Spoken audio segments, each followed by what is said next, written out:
Serius, Ezra menjawab dengan tegas. Dengan penuh cemas, Kina menatap Ezra yang berwajah serius, lalu menatap Albert yang bertatapan dingin. Dia tidak menyangka solusi yang diusulkan Ezra akan begitu serius sampai-sampai akan terjadi aksi pembunuhan.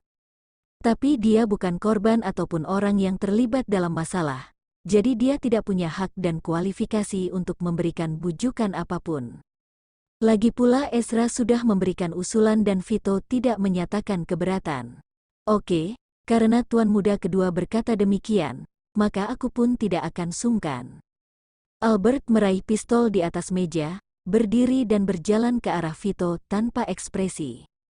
Moncong hitam menempel di dada kanan Vito. Albert berkata dengan dingin, "Karena tuan muda kedua, aku tidak akan membunuhmu dengan satu tembakan. Namun itu masih tergantung pada keberuntunganmu sendiri. Setelah tembakan ini, semua masalah kita sebelumnya dapat dilupakan saja. Jika suatu hari kita bertemu, sebaiknya pura-pura tidak saling kenal saja. Aku tidak akan mengganggumu, dan kamu juga jangan menggangguku. Selama kamu adalah Presiden KRC Internasional, aku pun tidak akan pernah menerima kerjasama iklan dari KRC Internasional, termasuk film dan serial televisi apapun yang disponsori kalian." Wajah Kina memucat karena gugup, jantungnya berdetak kencang. Dia sangat ingin membujuk Albert, namun setelah berpikir dari sudut pandangnya, dia menyerah. Jika hari ini ada seseorang yang ingin menggugurkan bayinya tanpa alasan jelas, dia mungkin juga akan membunuh orang tersebut. Bahkan jika dia tidak hamil dan ada seseorang yang berani melakukan hal menghina seperti ini padanya, dia juga tidak akan bisa memaafkan orang tersebut. Selain itu, Vito juga pernah memperkosa Albert. "Albert, kamu tidak perlu mempertimbangkan aku. Asal kamu dapat melampiaskan emosimu, bahkan jika kamu benar-benar membunuhnya, aku janji bahwa aku dan keluarga Okto tidak akan pernah meminta pertanggungjawabanmu," kata Ezra dengan dingin, lalu mengulurkan jari telunjuk yang ramping dan indah, mengait moncong dan memindahkannya ke dada kiri Vito. "Jika kamu dapat membunuh momok ini, agaknya seluruh wanita di kota Leicester akan berterima kasih padamu." "Ezra, kamu," Kina berseru dengan gelisah, mencengkeram lengannya erat-erat dengan kedua tangan. Jantung manusia ada di dada kiri. Albert hanya ingin memberi sedikit pelajaran kepada Vito, tidak berencana untuk membunuhnya. Itulah mengapa dia menempatkan pistol ke dada kanan. Namun, Ezra malah memindahkan pistol ke dada kiri Vito. Albert merasa terpojok begitu pistol dipindahkan ke dada kiri oleh Ezra. Namun ketika dia memikirkan apa yang telah dilakukan Vito padanya, dia tidak mengizinkan dirinya sendiri untuk mundur. Dia mengatupkan giginya erat-erat karena ini adalah hasil yang diharapkan tuan muda agar dirinya puas, maka dia pun tidak akan berbelas kasih. Melihat jari telunjuk putih perlahan menekan pelatuk pistol, Kina segera menutup telinga dengan penuh ketakutan, lalu membenamkan kepala ke dada Ezra dan mengatupkan giginya erat-erat. Entah berlalu berapa lama, terdengar suara Ezra, "Sudah." Kina perlahan pulih, dia mengangkat wajahnya yang pucat pasi. Dia curiga apakah dirinya terlalu gugup sehingga tidak mendengar suara tembakan. Dia perlahan menoleh untuk melihat Vito, terlihat bibirnya terkatup rapat, wajah pucat dan tidak berekspresi, lapisan keringat dingin bercucuran di dahi, tangan kanan menutupi dada, dan darah menodai telapak tangannya yang putih, mengalir keluar dari jari-jari. Jantung Kina seolah menyusut karena terlalu takut, dan tenggorokannya seperti tercekat oleh sesuatu. "Abang kedua, aku pergi dulu, maaf telah merepotkanmu." Vito perlahan berdiri dari sofa. Meskipun dia baru saja ditembak, tapi dia tetap membungkukkan badan untuk memberi hormat, kemudian meninggalkan ruang belajar dengan langkah tidak teratur. Albert melirik punggung Vito, lalu menatap Ezra dengan tatapan aneh. Tembakan itu mengenai jantung, baik tepat mengenai jantung atau tidak, itu tetap sangat berbahaya. Namun, tuan muda malah tidak langsung membawa Vito ke rumah sakit, sebaliknya membiarkan Vito pergi sendiri. Apakah dia tidak khawatir kalau Vito akan mati di tengah jalan? "Ayo, aku akan mengantar kalian pulang." Ezra membantu Kina untuk berdiri, berkata kepada Albert yang bengong. Ezra, Kina menatapnya dengan cemas. Kamu tidak mau bawa dia ke rumah sakit dulu? Selain kata-kata pamit barusan, Vito hampir tidak mengatakan apa-apa dari awal hingga akhir. Dia juga sama sekali tidak keberatan dengan keputusan Ezra. Terlihat bahwa dia berani menanggung seluruh konsekuensi, selalu tahu dirinya sendiri telah salah paham terhadap Albert. Saat mengetahui Vito memperkosa Albert, dia memang sangat ingin membunuhnya. Tapi setelah tembakan Albert, kemarahan di hatinya mereda banyak. Tidak usah khawatirkan dia, kamu hampir saja membawa bayi di perutmu untuk menikah dengan pria lain yang lebih berkuasa. Dia hampir saja menyebabkan aku kehilangan kamu dan anak kita. Aku bahkan belum meminta pertanggungjawabannya untuk masalah ini. Ezra mendengus, berekspresi tegas, berkata, ayo. Apakah mereka benar-benar saudara kandung? Ezra mungkin bukan abang kandung Vito. Kina tidak berani mengatakan apa-apa lagi, namun dilihat dari reaksi Ezra, Vito seharusnya tidak akan mati.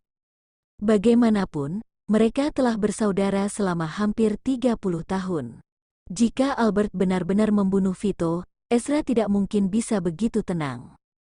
Saat pulang, Albert meminta Tama untuk menjemputnya, jadi dia turun dari mobil di tengah jalan. Karena besok harus bekerja, Ezra pun membawa Kina kembali ke rumah keluarga Libra. Kina, jangan pernah mengancamku dengan cara cerai lagi, paham? Ketika hanya mereka berdua yang tersisa di dalam mobil, Ezra berkata dengan nada yang menyeramkan sambil mengemudi. Kina menundukkan kepala dengan perasaan bersalah, menyentuh perutnya yang sedikit membuncit, mengangguk, lalu berbisik, aku sangat marah dan cemas ketika mendengar Albert diperkosa olehnya. Apalagi Vito adalah adik kandungmu, aku takut kamu akan membelanya. Setelah hening beberapa saat, Kina mengangkat dagu dan berkata dengan sungguh-sungguh, Albert adalah keluargaku. Kalau kamu berani membela Vito secara membabi buta, aku pasti akan mencari orang yang lebih kaya dan berkuasa untuk membantu Albert balas dendam. Aku tidak sedang bercanda. Apakah menurutmu aku adalah orang seperti itu? Justru karena Albert adalah keluargamu, aku pun tidak akan membiarkan kalian dianiaya oleh siapapun. Tentu saja, aku bukan orang yang akan membantu orang untuk menangani masalah seperti ini. Jika masalah ini tidak berhubungan denganku dan tidak perlu campur tangan dariku, maka aku tidak akan ikut campur sama sekali. Adik ketiga pasti punya cara untuk menyelesaikannya sendiri. Mengenai cara apa yang digunakannya, aku tidak mau tahu. Tidak dapat dipungkiri bahwa adik ketiganya adalah pengusaha yang sangat unggul dan sukses. Mengenai kehidupan pribadinya yang selalu berfoya-foya dan selalu mengganti wanita seperti mengganti pakaian, walau dia tidak setuju, tetapi dia tidak akan mengkritiknya. Bagaimanapun, itu adalah kebebasan dan haknya sendiri. Selain Albert, adik ketiga selalu menggunakan uang dan barang untuk bertransaksi dengan wanita lain, tidak pernah memainkan perasaan mereka. Bukan, kalau tidak, aku tidak akan menyukaimu. Kina tersenyum manis padanya, mencoba menenangkan ketidaksenangannya. Jelas bahwa caranya sangat efektif, Ezra hanya mendengus dan tidak mengatakan apa-apa lagi. Setelah terdiam beberapa saat, Kina bertanya dengan sedikit khawatir, Ezra, apakah kamu benar-benar tidak mengkhawatirkan adik ketigamu? Ketika Vito meninggalkan rumah mereka, dia melihat bahwa darah Vito menetes di sepanjang koridor, dari ruang belajar, tangga, ruang tamu, hingga pintu masuk villa. Vito menderita luka tembak, tapi malah harus pergi ke rumah sakit sendirian. Ezra berkata dengan wajah dingin, momok susah mati. Dia tidak akan mati. Beri sedikit pelajaran ke dia, bagus juga. Ezra, apakah kalian benar-benar saudara kandung? Kina menggerakkan bibir, bertanya dengan curiga. Ezra terdiam beberapa saat, berkata, tidak tahu, aku akan cari dokter untuk melakukan tes DNA di lain hari. Kina tercengang, dia serius, karakter adik ketiga berbeda total dari aku dan kakak. Tidak ada leluhur berkarakter seperti dia di keluarga Okto. Maksudnya, karakter Vito bukan diwariskan oleh leluhur. Ada dua kemungkinan, antara Vito bukan saudara kandungnya atau DNA keluarga telah mengalami mutasi. Hahaha, sejak kapan kamu bisa bercanda? Kina berpura-pura tertawa hingga gemetaran. Ezra baru saja mengatakan gurauan dingin. Ezra meliriknya, mata dingin mengandung sentuhan kelembutan. Mobil berhenti di depan rumah Kina. Ezra tidak segera turun dari mobil, tapi membungkuk dan memeluk Kina, menunduk dan mencium bibirnya yang lembut. Kina membeku sesaat, tidak menolak keintimannya.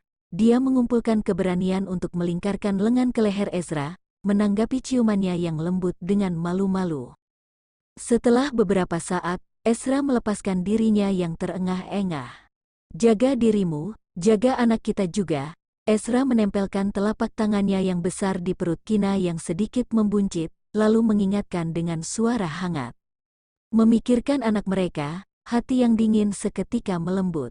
Jangan khawatir, aku akan menjaga diriku sendiri dan anak kita dengan baik.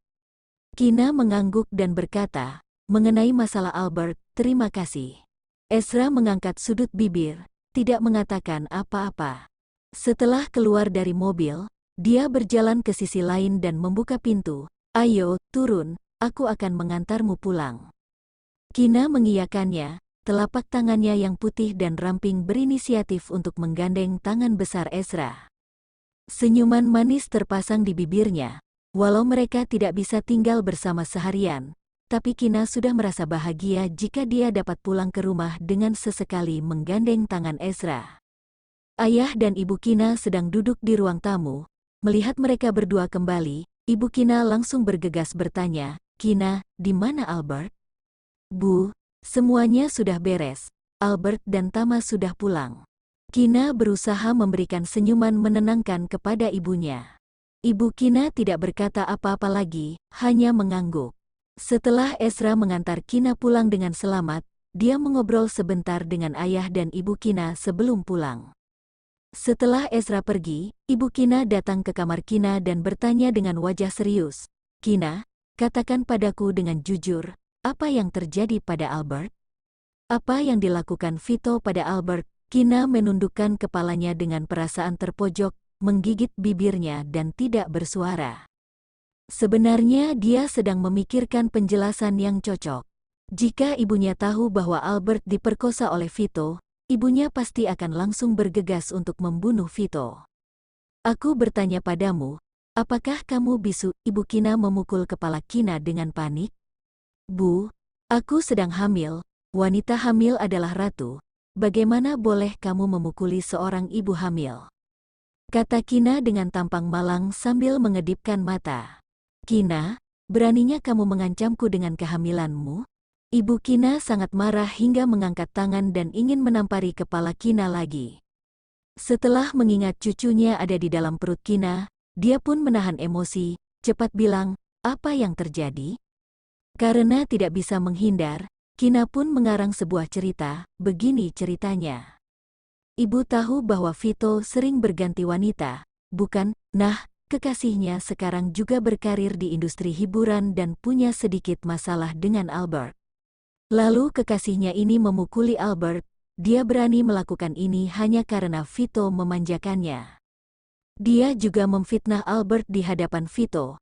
Alhasil, Vito pun salah paham terhadap Albert tanpa mencari tahu kebenaran terlebih dahulu. Dia suruh Albert minta maaf kepada kekasihnya itu, terlebih lagi, dia memberikan peran penting kepada kekasihnya. Padahal itu sebenarnya adalah milik Albert. Albert merasa teraniaya, tapi dia tidak bisa melawan Vito. Jadi, dia pun pulang dan meminta bantuanku, gitu saja. Kina merasa jika dirinya tidak lagi menjadi guru di masa depan, dia mungkin bisa menjadi penulis naskah drama.